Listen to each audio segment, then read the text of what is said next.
Auto ರಿಕ್ಷಾದಿಂದ ಅಂತರಿಕ್ಷದವರೆಗೆ, ಅಜ್ಜಿ ಕಾಲದಿಂದ ಜಂಜಿ ಕಾಲದವರೆಗೆ, ಗ್ರಾಮದಿಂದ ಇನ್ಸ್ಟಾಗ್ರಾಮ್ವರೆಗೆ ಇಂಥದ್ದೊಂದು ಡೈಲಾಗ್ ಹೇಳ್ತಾ ಶಾಂತಿ ಕ್ರಾಂತಿ ಬಗ್ಗೆ ಮಾತಾಡಿರ್ತಕ್ಕಂತಹ ರವಿಚಂದ್ರನ್ ಸರ ಅಪ್ಪಟ ಅಭಿಮಾನಿ. ಅವರ ಎಲ್ಲ ಆಗುಹೋಗುಗಳ ಬಗ್ಗೆ ತುಂಬ ಹತ್ತಿರದಿಂದ ನೋಡಿರ್ತಕ್ಕಂಥವ್ರು ದಿಲ್ಸೆ ದಿಲೀಪ್ ಸರ್ ನಮ್ಮ ಜೊತೆ ಇದ್ದಾರೆ. ಅವ್ರನ್ನೇ ಮಾತಾಡ್ಸೋಣ. ಈ ಶಾಂತಿ ಕ್ರಾಂತಿ ಟ್ರೆಂಡ್ ಬಗ್ಗೆ ರವಿ ಸರ್ ಏನು ಹೇಳಿದರು, ಸೊ ಯಾವ ರೀತಿ ಪ್ಲ್ಯಾನ್ಗಳಾಗ್ತಾ ಇದೆ ಅನ್ನೋಂಥದ್ದನ್ನು ಸರ್ ಈಗಾಗಲೇ ಒಂದು ಹಂತಕ್ಕೆ ಅಂದರೆ ಊಹಿಸೋಕ್ಕೂ ಆಗದೇ ಇರೋ ರೀತಿ ಸೋಷಿಯಲ್ ಮೀಡ್ಯಾದಲ್ಲಿ ಶಾಂತಿ ಕ್ರಾಂತಿ ಟ್ರೆಂಡ್ ಆಗಿದೆ. ಈ ವಿಚಾರ ನೀವು ಅವರ ರವಿ ಸರ ಹತ್ತಿರದವರಾಗಿ ಅಭಿಮಾನಿಯಾಗಿ ಕಂಡಂಗೆ ಏನು ಮಾತನಾಡ್ತಾ ಇದ್ದೀರಿ, ಏನು ಹೇಳ್ತಾ ಇದ್ದಾರೆ ಅಂತ? ಸರ್ ನಮಸ್ಕಾರ. ಆ 3 ಡೈಲಾಗು ಹೇಳಿದ್ರಲ್ಲ, ಭಾಳ ಸಂತೋಷ ಆಯಿತು. ಇದೇ ರವಿಚಂದ್ರನ್ ಸರ್ ಅವ್ರ ಪವರು. ನಾ ಡೈಲಾಗ್ ಹೇಳದಿರೋರ ಬಾಯಲ್ಲೂ ಕೂಡ ಡೈಲಾಗ್ ಬರುವಂಗೆ ಮಾಡೋದೇ ಒಬ್ಬ ನಿರ್ದೇಶಕರ ಕರ್ತವ್ಯ. ನೋಡಿ ಸರ್, ನೀವು ಎಷ್ಟು ಚೆನ್ನಾಗಿ ಹೇಳಿದ್ರಿ ಆ ಡೈಲಾಗ್ಗಳನ್ನ ಅಂತ ಹೇಳ್ತಾ, ರವಿಚಂದ್ರನ್ ಸರ್ ಅವ್ರಿಗೆ ಈ ಟ್ರೆಂಡು ಇದೇನು ನಡೀತಾ ಇದೆ ಈವರೆಗೂ ಇದು ಯಾವುದ್ರ ಬಗ್ಗೆನೂ ಕೂಡ ಅವರಿಗೆ ಗೊತ್ತೇ ಇರಲಿಲ್ಲ, ನಿಜ ಹೇಳಬೇಕು ಅಂದರೆ. ಯಾಕಂದರೆ ಅವರು ಸಕಲೇಶ್ಪುರದ್ದು I am god the crazy ಅಂತ ಒಂದು ದೊಡ್ಡ ಕನಸು. ಅವರ ನಿರ್ದೇಶನ, ಅವರ ಸಂಗೀತ ನಿರ್ದೇಶನ, ಅವರ ಸಾಹಿತ್ಯ, ಅವರ ಬರವಣಿಗೆ, ಅವರ ಕತೆ, ಅವ್ರದ್ದೇ ಮುಖ್ಯ ಭೂಮಿಕೆಯಲ್ಲಿ ಇರ್ತಕ್ಕಂಥ ಒಂದು ಮಹಾ ಪ್ರಾಜೆಕ್ಟಲ್ಲಿ ಬ್ಯುಸಿ ಇದ್ದರು.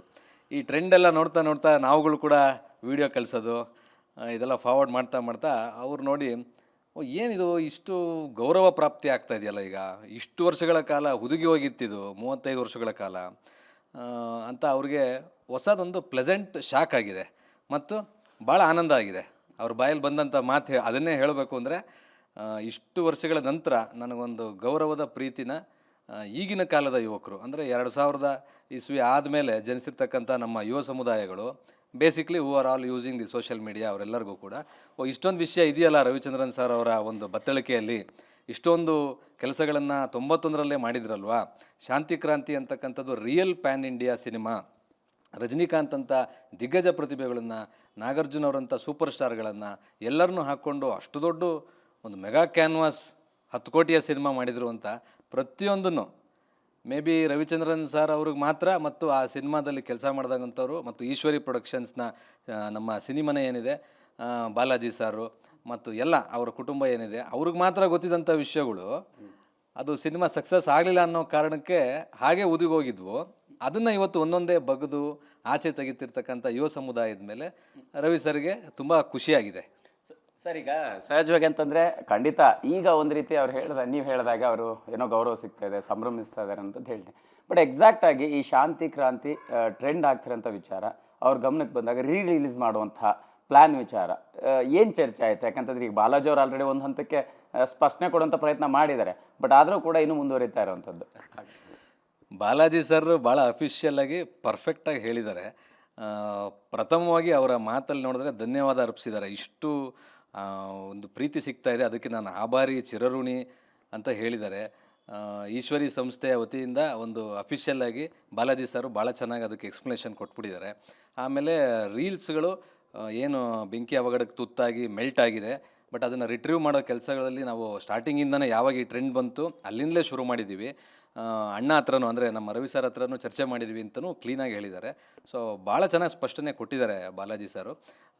ಹಾಗೆ ಎಲ್ಲರದ್ದು ಬೇಡಿಕೆ ಏನು ಅಂದರೆ, ತಾವೇ ಹೇಳ್ದಂಗೆ ಬಾಲಾಜಿ ಸರ್ ಹೇಳಿದ್ರೂ ಕೂಡ ಈ ಟ್ರೆಂಡ್ ಕಂಟಿನ್ಯೂ ಆಗ್ತಾಯಿದೆ, ಅದನ್ನು ಗಮನಿಸ್ತಾ ಇದ್ದೀವಿ. ಇವತ್ತು ಬೆಳಗ್ಗೆ ಒಂದಷ್ಟು ವೀಡಿಯೋಗಳನ್ನ ನಾವಾಗಲೇ ಡಿಸ್ಕಸ್ ಮಾಡಿದ್ವಿ. ಅಯ್ಯೋ ಈ ಥರ ಅಂತ ಬಾಲಾಜಿ ಸರ್ ಅವರ ವೀಡಿಯೋನ ಇಟ್ಕೊಂಡು ವಿಮರ್ಶೆ ಮಾಡ್ತಿದ್ದಾರೆ. ಅಯ್ಯೋ ಬೇಗ ಸಿಗಲಿ, ನಾವು ಬಯಸ್ತಾ ಇದ್ವಿ, ಎಲ್ಲ ನಡೀತಾ ಇದೆ ಕೆಲಸ ಅಂತ, ಇನ್ನೂ ಸಿಕ್ಕಿಲ್ವಲ್ಲ, ಮೆಲ್ಟ್ ಆಗಿದೆಯಾ ಅಂತ ಒಬ್ಬರು ತುಂಬ ನೋವಿನಲ್ಲೇ ಒಬ್ಬರು ವೀಡಿಯೋ ಮಾಡಿ ಕಳಿಸಿರೋಂಥದ್ದು ಇವು ಶುರುವಾಗಿದೆ. ಇದು ಏನು ತೋರಿಸುತ್ತೆ ಅಂತಂದರೆ, ಆ ಒಂದು ಪ್ರಾಜೆಕ್ಟ್ ಮೇಲೆ ಅಷ್ಟು ಪ್ರೀತಿ ಅಪರಿಮಿತವಾಗಿ ಮತ್ತು ಭಾಳ ಅನನ್ಯವಾದಂತಹ ಒಂದು ಅಮೋಘವಾದಂತಹ ನಿಷ್ಕಲ್ಮಶವಾದಂತಹ ಅಭಿಮಾನ ಉಕ್ಕಿ ಬಂದರೆ ಅದೊಂದು ಸುನಾಮಿ ಆಗುತ್ತೆ, ಅದನ್ನ ಯಾರೂ ಒಂಥರ ಕಂಟ್ರೋಲ್ ಇಲ್ದಂಗೆ ಆಗುತ್ತೆ ಅನ್ನೋದಕ್ಕೆ ಈ ಶಾಂತಿ ಕ್ರಾಂತಿ ಮೇಲೆ ಇವತ್ತಿನ ಸೋಷಿಯಲ್ ಮೀಡಿಯಾ ಕೊಡ್ತಿರ್ತಕ್ಕಂಥ ಪ್ರೀತಿ ಅಂತ ಅನ್ಬೋದು. ಇದನ್ನು ಈಗ ರವಿಚಂದ್ರನ್ ಸರ್ ಅವ್ರ ಹತ್ರ ಫಸ್ಟ್ ಡೇನೇ ಡಿಸ್ಕಸ್ ಮಾಡಿದೆ ನಾನು, ಇದು ಶುರುವಾದ ತಕ್ಷಣ ಅಂತ ಬಾಲಾಜಿ ಸರ್ ಹೇಳಿದ್ದಾರೆ. ಹೇಗೆ ರಿಟ್ರೀವ್ ಮಾಡ್ಬೋದು, ರೀಲ್ ಮುಖಾಂತರ ರಿಟ್ರೀವ್ ಮಾಡ್ಬೋದಾ, ಅಥವಾ ಈಗಿರ್ತಕ್ಕಂಥ ಇವರು ಟಿವಿಗಳಿಗೆ ಕೊಟ್ಟಿರ್ತಕ್ಕಂಥ ಆ ಫಾರ್ಮೇಟಲ್ಲಿ ರಿಟ್ರೀವ್ ಮಾಡ್ಬೋದಾ, ಇವತ್ತು ಸುಮಾರಷ್ಟು ಟೆಕ್ನಾಲಜಿ ಇದೆ. ಆ ವಿಷಯಗಳ ಬಗ್ಗೆ ಚರ್ಚೆ ಆಗ್ತಾಯಿದೆ ಸರ್. ನೋಡ್ಬೇಕು ಸರ್, ಎಲ್ಲ ತಮ್ಮ ಅಭಿಲಾಷೆಗಳಿಂದ ಜನರ ಆಶೀರ್ವಾದದಿಂದ ಬೇಗ ಸಿಕ್ಕಿ ಕೆಲಸ ಚಾಲನೆ ಆಗಲಿ ಅನ್ನೋದೇ ಎಲ್ಲರ ಕರ್ನಾಟಕದ ಮೂಲೆ ಮೂಲೆಯಿಂದ ಅಭಿಪ್ರಾಯಗಳು ಅದೇ ಬರ್ತಾಯಿದೆ ಸರ್. ಸರ್, ಈಗ ಇದೆಲ್ಲವನ್ನು ಹೊರತುಪಡಿಸಿ ಹೇಳೋದು ಅಂದರೆ ನೀವು ತುಂಬ ಹತ್ತಿರದಿಂದ ಕಂಡಂಥವ್ರು ರವಿ ಸರ್ನ. ರವಿ ಸರ್ ಅಂದರೆ ಸಿನಿಮಾಗೋಸ್ಕರ ಬದುಕಿರೋವಂಥವ್ರು, ಸಿನಿಮಾಗಾಗಿ ಇವತ್ತು ಕೂಡ ಕನಸುಗಳನ್ನು ಕಾಣ್ತಾ ಇರೋವಂಥವ್ರು ಒಂದು ಸಾಕಷ್ಟು ಸಂದರ್ಭದಲ್ಲಿ ಮಾತಾಡಿದ್ದೀವಿ. ನಿಜಕ್ಕೂ ಕೂಡ ಅವ್ರಿಗೆ ಅಂದರೆ ಅಂದ್ಕೊಂಡಂಗೆ ಸಿನಿಮಾದಲ್ಲಿ ಈ ಜರ್ನಿ ಮಾಡಿದ್ದಂಥ ವಿಚಾರವಾಗಿ ಖುಷಿ, ಬೇಸರ, ನೋವು, ನಲಿವು ಎಲ್ಲವನ್ನೂ ಕೂಡ ನಿಮ್ಮ ಹತ್ರ ಹಂಚ್ಕೊಂಡಿದ್ದಾರೆ. ಆ ಜರ್ನಿ ವಿಚಾರವಾಗಿ ಯಾವತ್ತವ್ರು ತುಂಬ ಬೇಸರದಲ್ಲಿ ಮಾತನಾಡಿರ್ತಕ್ಕಂಥದ್ದು ವಿಚಾರಗಳು, ಘಟನೆಗಳು, ಅಂದರೆ ಈಗಿನ ಪರಿಸ್ಥಿತಿಗೆ ತಕ್ಕಂಗೆ ಆಗಿರ್ತಕ್ಕಂಥ ಬದಲಾವಣೆಗಳ ಬಗ್ಗೆ ಹೇಳೋದಾದ್ರೆ ಸರ್.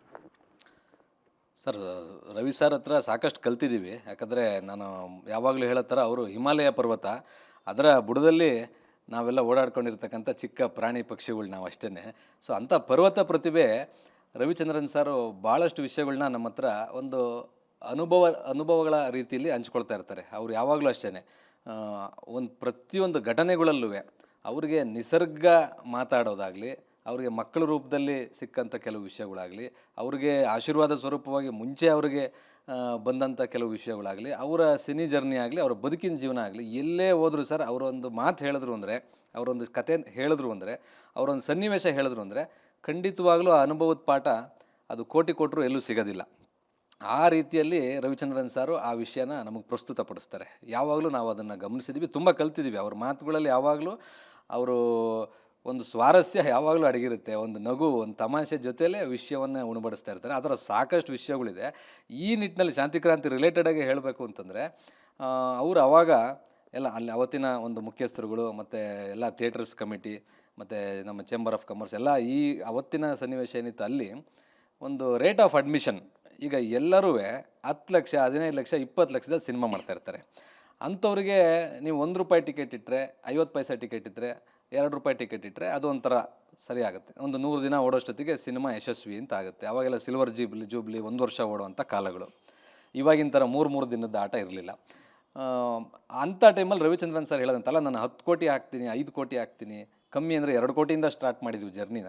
ಸೊ ಸಿನಿಮಾ ನೋಡಿ, ಅಂದರೆ ಅದ್ರ ಪ್ರೊಡಕ್ಷನ್ ವ್ಯಾಲ್ಯೂ ನೋಡಿ ರೇಟ್ ಆಫ್ ಅಡ್ಮಿಷನ್ ಅಂದರೆ ಟಿಕೆಟ್ ರೇಟ್ನ ಜಾಸ್ತಿ ಮಾಡಬೇಕು ಅನ್ನೋದನ್ನು ಅವತ್ತಿಗೆ ಅವರು ಕಾನ್ಸೆಪ್ಟ್ ಮಾಡಿದರು. ಇವತ್ತು ನೋಡಿ ಸರ್, ಈಗ ದೊಡ್ಡ ದೊಡ್ಡ ಪ್ಯಾನ್ ಇಂಡಿಯಾ ಸಿನಿಮಾಗಳು KGF ಆಗಿರ್ಬೋದು, ಸಲಾರ್ ಆಗಿರ್ಬೋದು, ಯಾವುದು ಬಾಹುಬಲಿ ಆಗಿರ್ಬೋದು, ಈಗ ಬಂದಿರತಕ್ಕಂಥ ಒಡಿಸಿ ಸಿನಿಮಾ, ಎಲ್ಲ ಸಿನಿಮಾಗಳಿಗೂ ದೊಡ್ಡ ಸಿನಿಮಾಗಳಿಗೆ ದೊಡ್ಡ ರೇಟ್ ಇಡ್ತಾರೆ.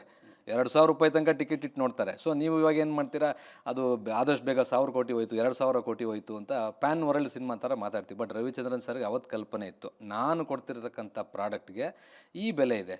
ಸೊ ಅದನ್ನು ವೀಕ್ಷಣೆ ಮಾಡೋಕ್ಕೆ ಬಂದಿರೋರು ಕೂಡ ಅದಕ್ಕೆ ತಕ್ಕನಾದ ಬೆಲೆ ಕೊಡಲಿ ಅಂತ ಹೇಳಿದರು. ಮೇ ಬಿ ಅದೆಲ್ಲ ಶುರುವಾಗಿದ್ರೆ ಸರ್, ಇವಾಗ ನೋಡಿ for ahead of his times. ನನಗೆ ಯಾವಾಗಲೂ ಆಶ್ಚರ್ಯ ಆಗೋದು, ದಿಗ್ಭ್ರಮೆ ಆಗೋದಂದರೆ ರವಿಚಂದ್ರನ್ ಸರ್ ಯಾವಾಗಲೂ 20 ವರ್ಷ ಮುಂದೆ ಇರ್ತಾರಲ್ಲ ಅನಿಸ್ತು. ಮೇ ಬಿ ಅವರು ಏಕಾಂಗಿ ತೊಗೊಳ್ಳಿ, ಇವಾಗ ಹೊಗಳ್ತೀರ ತುಂಬ ಚೆನ್ನಾಗಿದೆ ಸಿನಿಮಾ ಅಂತ.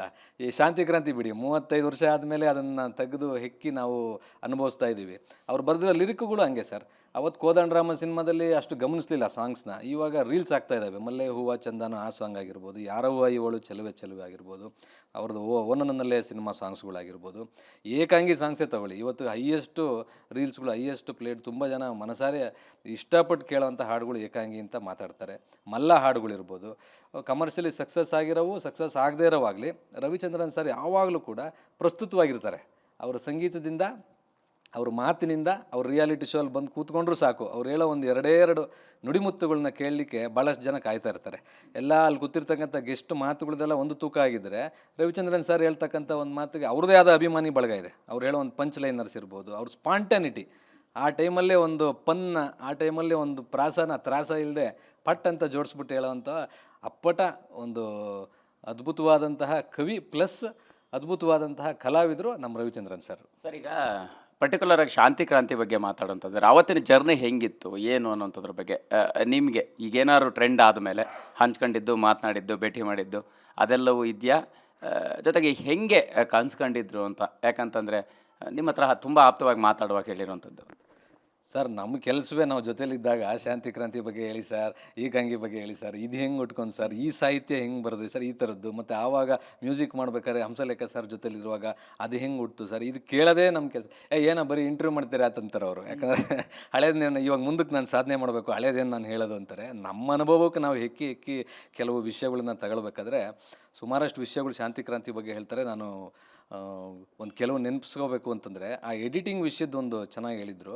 ಯಾಕಂದರೆ ಇವಾಗ ರೀಲುಗಳಿಲ್ಲ, ಇವಾಗೆಲ್ಲ ಡಿಜಿಟಲ್ಲು. ಎಷ್ಟೇ ದೊಡ್ಡ ಸಿನಿಮಾ ಆದರೂ ಕೂಡ ಬಾಹುಬಲಿ ಆಗಿರ್ಬೋದು, ಇನ್ನೊಂದು ಆಗಿರ್ಬೋದು, ಒಂದು ಹಾರ್ಡ್ ಡಿಸ್ಕ್ಗಳಲ್ಲಿ ಇಟ್ಕೊತಾರೆ, ಒಂದು ಕಂಪ್ಯೂಟ್ರಲ್ಲಿ ಇಟ್ಕೊಂಡು ಮುಗಿಸ್ಬಿಡ್ತಾರೆ. ಬಟ್ ಆವಾಗ ಫಿಸಿಕಲ್ ರೀಲ್ಸು, ಅದರಲ್ಲೂ ಕನ್ನಡದ ಬೇರೆ, ತೆಲುಗು ಬೇರೆ, ಹಿಂದಿ ಬೇರೆ, ತಮಿಳು ಬೇರೆ, ಅದರಲ್ಲಿ ನಟರುಗಳು ಬೇರೆ, ಕಲಾವಿದರು ಬೇರೆ, ಸಂಭಾಷಣೆ ಬೇರೆ, ಸಾಹಿತ್ಯ ಬೇರೆ. ಇದನ್ನೆಲ್ಲನೂ ಜೋಡಿಸ್ಲಿಕ್ಕೆ ಒಂದು ಕಲ್ಯಾಣ ಮಂಟಪದ ಸ್ವರೂಪಿಯಾಗಿರತಕ್ಕಂಥ ಜಾಗದಲ್ಲಿ ಕೂತ್ಕೊಂಡು ಫಿಸಿಕಲ್ಲಾಗಿ ಇದ್ದಂಥ ಸ್ಟಾಫ್ಗಳ ಕೈಗೆ ರೀಲ್ ಕೊಟ್ಕೊಂಡು ಇದು ತಗೊಳ್ಳೋ, ನೀನು ಅಲ್ಲಿ ನಿಂತ್ಕೊಳ್ಳೋ, ಈ ರೀಲ್ ಇಟ್ಕೊಳ್ಳೋ, ಅಲ್ಲಿ ಇಟ್ಕೊಳ್ಳೋ ಅಂತ ಎಲ್ಲರನ್ನೂ ಕರೆದು ಒಂದು ಸ್ವಲ್ಪ ಲೂಸ್ ಬಿಡು, ಒಂದು ಸ್ವಲ್ಪ ಈ ಕಡೆ ಅಂತ ಜೋಡಿಸಿ ಕಟ್ ಮಾಡಿ ಫಿಸಿಕಲ್ಲಾಗಿ ಜೋಡಿಸಿದ್ರು. ಅದ್ರ ಜೊತೆ ಮಾಸ್ಕಿಂಗ್ ಶಾಟ್ಸ್ ಬೇರೆ. ರವಿ ಸರ್ ಸಿನಿಮಾದಲ್ಲಿ ತಾವು ನೋಡಿರ್ತೀರ, ಆವಾಗ CG ಇರಲಿಲ್ಲ, ಗ್ರಾಫಿಕ್ಸ್ ಇರಲಿಲ್ಲ, ಯಾವುದೇ ಒಂದು AI ಟೆಕ್ನಾಲಜಿ ಇಲ್ಲ, ಕಂಪ್ಯೂಟ್ರೇ ಇಲ್ಲ ಫಸ್ಟ್ ಆಫ್ ಆಲ್. ಇಂಥ ಟೈಮಲ್ಲಿ ಮಾಸ್ಕಿಂಗ್ ಶಾಟ್ಸ್ಗಳ್ನ, ಅದಕ್ಕೆ ಬೇಕಾದಂಥ ಕ್ಯಾಮ್ರಾಗಳನ್ನ ತರಿಸಿ ಶೂಟ್ಸ್ ಮಾಡಿ ಅದನ್ನು ಮಾಸ್ಕ್ ಮಾಡಿ ಜೋಡಿಸ್ತಕ್ಕಂಥ ಕಲೆಯಲ್ಲಿ ರವಿಚಂದ್ರನ್ ಸರ್ ಮತ್ತು ಮಧುಸೂದನ್ ಸರ್ ಮತ್ತು ಆಮೇಲೆ ಬಂದಂಥ GSV ಸೀತಾರಾಮ್ ಸರ್, ಇವ್ರದ್ದೆಲ್ಲ ಒಂದು ತಂಡ ಏನಿತ್ತು, ಅದ್ಭುತ ತಂತ್ರಜ್ಞಾನ. ಇವತ್ತು ಬಹುತೇಕ ನಾವು ಒಂದು ಚಾಲೆಂಜೇ ಹಾಕ್ಬೋದು ಇವತ್ತಿನ ಮೇಕರ್ಸ್ಗೆ. ಆ ಥರ ಮಿಕ್ಸಿಂಗ್ನ ಇವತ್ತಿನ ಟೆಕ್ನಾಲಜಿಲಿ ಮಾಡಿ ಅಂತಂದರೆ ಸುಲಭದ ಕೆಲಸನೇ ಇರ್ಬೋದು. ಬಟ್ ಆ ಒಂದು ಕಲರ್ ಕೋಡಿಂಗ್ ಇದೆಯಲ್ಲ, ನೀವು ಯಾವುದೇ DI ಇಲ್ಲ, ಯಾವುದೇ ಗ್ರೇಡಿಂಗ್ ಇಲ್ಲ, ಅಷ್ಟು ಪ್ಯಾಲೆಟ್, ಒಂದು ಕಲಾವಿದನ ಒಂದು ಕುಸುರಿ ಥರ, ಒಂದು ಪೇಂಟಿಂಗ್ ಥರ ಇರ್ತಿತ್ತು ಅವರೆಲ್ಲ ಫ್ರೇಮ್ಸುವೆ. ಆ ಥರ ಒಂದು ಕಲರ್ ಕೋಡಿಂಗ್ ಕೊಡುವಂಥದ್ದು ಇವತ್ತಿಗೂ ಕೂಡ ಅಸಾಧ್ಯ ಅಂತ ಅನ್ಬೋದು.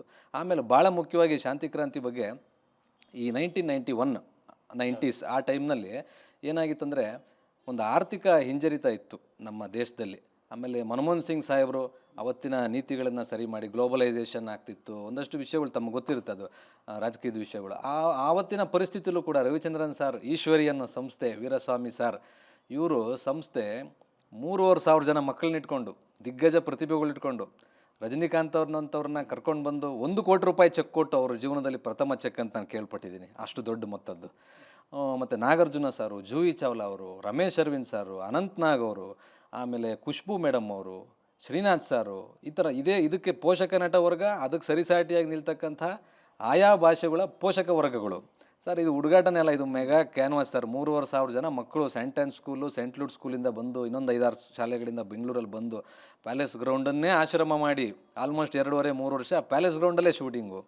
ಸರ್ ಇದನ್ನೆಲ್ಲ ಯಾರು ಇಮ್ಯಾಜಿನ್ ಮಾಡೋಕ್ಕಾಗತ್ತೆ ಸರ್? ಇದು ಗ್ರೇಟ್ ಅಂತಂದರೆ ಇದನ್ನು ಯಾರೂ ಕೂಡ ಮತ್ತೆ ಈ ಒಂದು ರೆಕಾರ್ಡ್ನ, ಈ ದಾಖಲೆ ಮುರಿಯೋಕ್ಕಾಗದೇ ಇರೋವಂಥ ದಾಖಲೆಗಳು ಸರ್.